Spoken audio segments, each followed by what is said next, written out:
قدموا الجزائر تعد قضية ازدواج اللاعبين من أكثر المواضيع آثاره للجدل بالنسبة للمنتخب الجزائري. مع بداية الألفية الجديدة ضم المنتخب الجزائري العديد من اللاعبين من جنسيتين فأكثر،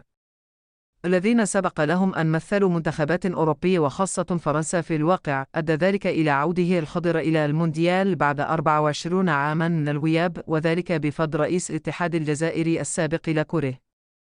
القدم محمد روراوت، الذي خطط للصفقة بإقناع الجمعية العامة للفيفا بالتصويت على قانون الاتحاد الجزائري لكره القدم جزر البهاما، التي تسمح للاعبين الذين يمثلون فئات الشباب في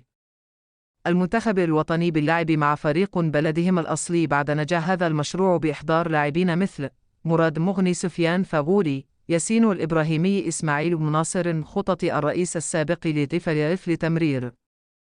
قانون ثان يسمح للاعبين الذين يمثلون الفرقة الأولى من المنتخبين الوطنيين باللعب لبلدهم. وبحسب الصحفي حسين جناد، أراد الحج روراوت بهذا القانون تجنيد النام الفرنسي الجزائري كريم بنزيمة لاعب ريال مدريد لتقوية المنتخب الوطني، ونص القانون ذاته على السماح